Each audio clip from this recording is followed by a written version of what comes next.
Welcome back to Investing Talk podcast. Great to be back. Today we're focusing on Veren, the North American oil producer, mainly working out of Western Canada. That's right. We've got some info you shared, and yeah, the plan is to unpack what's really key for listeners to know right now. We have a company overview, recent performance, financials, news, market sentiment, the whole picture, really. It gives us a pretty multifaceted view of Veren, definitely. So let's start with the basics. Who is Veren?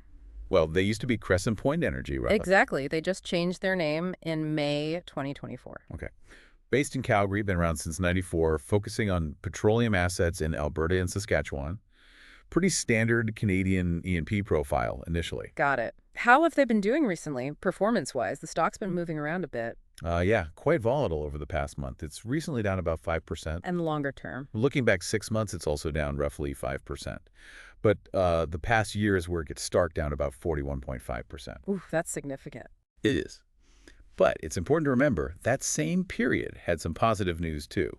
Not all bad. Right. You mentioned that. Despite that stock drop, there were some notable positives. Yeah, like that collaboration with Consent. The eco-friendly battery solutions one. Oh, yeah, I remember reading about that. Interesting move. And their quarterly earnings actually beat what the market was expecting. So there's this contrast. Stock price falling, but operations maybe doing better than expected. That's worth looking into. Absolutely. Let's touch on the financial health then, some key numbers. Okay. Trailing 12-month revenue is around $2.79 billion USD. Solid number. And net income. About $199.23 million USD. That gives an EPS, earnings per share, of roughly $0.46. Okay, EPS via $0.46. That tells us profit per share outstanding, essentially. Correct. And their debt-to-equity ratio is sitting at 36.3%. 36.3%. That sounds manageable. Not excessively high. Generally considered manageable, yeah. It suggests they aren't drowning in debt. They likely have flexibility. A much higher number could be a worry. Makes sense. What really stands out to you from those figures? Anything jump out? Well, like you said, even with the stock price taking a hit, the revenue and net income seem pretty robust. Yeah. And that debt level isn't flashing major warning signs. It does make you question that disconnect with the stock performance. It really does. So balancing things out, there are clear red flags, like the stock decline and volatility. Definitely concerns, yes. But on the plus side, strong operations. You mentioned a high gross margin earlier. High gross margin, yes. And those strategic partnerships, like the Consent one, those are clear strengths. Highlights the need for that balanced view, doesn't it? Absolutely. So how's the market feeling about all this? What's the general sentiment? Well, the recent news, the strong earnings beat and the partnerships. Yeah. That seems to have boosted investor confidence a bit. Some positive vibes there. But you've still got the broader economic uncertainty and just general challenges within the energy industry that are causing some, let's say, apprehension. So a bit of a push and pull. Good company news fighting against wider worries. It's kind of a mixed bag of signals, really. You see it jump on good news, but then market concerns can pull it back down. Okay. And who are they up against? The competitive landscape. They're playing in a field with other big Canadian names. Yeah. Think Whitecap Resources, Tourmaline Oil, those kinds of players. Right. Major competitors. Do we know how they stack up in terms of market share?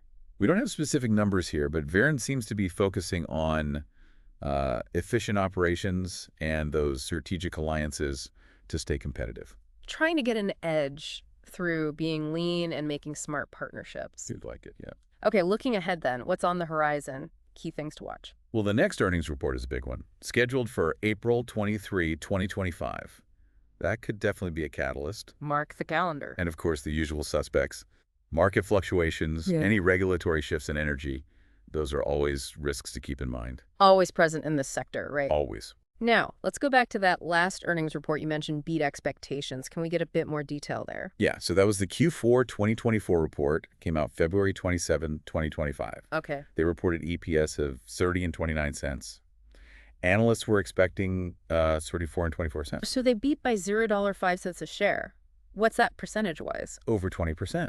A pretty significant beat. Wow, yeah, that's substantial. Any reason given? Attributed mainly to strong revenue growth and keeping costs under control.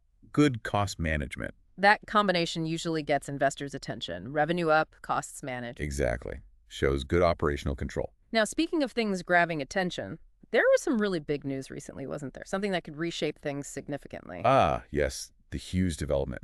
The strategic combination announced March 10th, 2025, with Whitecap Resources. Right, the Whitecap deal, that's It's a massive. $15 billion transaction. The aim is to create a, quote, leading Canadian light oil and condensate producer, A real heavyweight. expected to seriously boost Veren's market position and their operational efficiencies. Scale matters. How do you think that combination might change the landscape? I mean, that's two big players becoming one giant. It definitely feels like a major consolidation play, creating a real powerhouse. You'd expect significant efficiencies, economies of scale, A stronger overall entity, potentially. and it suggests, a strong belief from both management teams in the long-term outlook for Canadian light oil and condensate. Interesting perspective. Does looking at valuation metrics add anything here, especially with this merger news? It does provide some context. Veren's trailing price-to-earnings ratio, the PE, is around 4.20. 4.20, how does that compare? That's relatively low compared to many in the energy sector. So, potentially suggesting it might be undervalued, even before factoring in the full merger impact. That's one interpretation, yes. Also, the price-to-book ratio, PB, is less than 1. Also potentially indicating undervaluation based on assets versus market price. Correct. Comparing market value to book value. Mm. A PB below 1 often hints at that. So, valuation-wise, it looks potentially attractive on those metrics. Yeah. What about returns to shareholders? Are they focused on that? Very much so, it seems. They offer a dividend yield of about 6.3%. That's quite a healthy yield. And their stated goal, their policy, is to return about 60% of their excess cash flow back to shareholders. Through what? Dividends, mostly? A combination, actually. Yes. Both dividends and share repurchases or buybacks. Okay, so a clear commitment to returning capital. That's often a big plus for investors, especially income-focused ones. It's a key part of their strategy, definitely. Within a sector known for its ups and downs, that return policy can be appealing. Speaking of ups and downs, how's Veren's stock volatility been? Compared to the broader market, it's actually shown relatively stable volatility. Oh, interesting. So maybe less wild swings than the overall market sometimes. Generally speaking, yes. Yeah. That might be relevant depending on an investor's risk appetite. Good to know. Now, shifting slightly, you mentioned those partnerships. It wasn't just the battery one, right? There was something else. That's right. Beyond the consent partnership for batteries, they also partnered with a tech firm for AI-driven healthcare solutions. AI healthcare. That seems pretty far from oil and gas. It does, doesn't it? These moves suggest maybe some potential diversification is on their mind, or at least an openness to innovation in completely different sectors. Exploring options beyond their core business.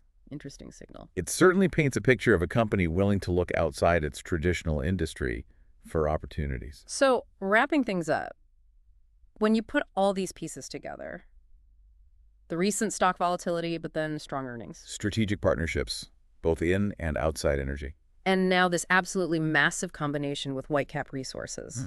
Veren presents a really dynamic, complex picture right now, doesn't it? It really does. It feels like the market is trying to digest a lot, balancing that poor stock run over the last year against the optimism from recent strategic moves and financial results. It's a classic case of weighing past performance against future potential, especially with such a big merger shaking things up. Ultimately, whether Veren fits into someone's investment strategy, it really depends on their risk tolerance, their time horizon. Particularly given the inherent volatility of energy, plus the integration risks and potential rewards of this huge merger. It just underscores how much complexity can be packed into one single company's story.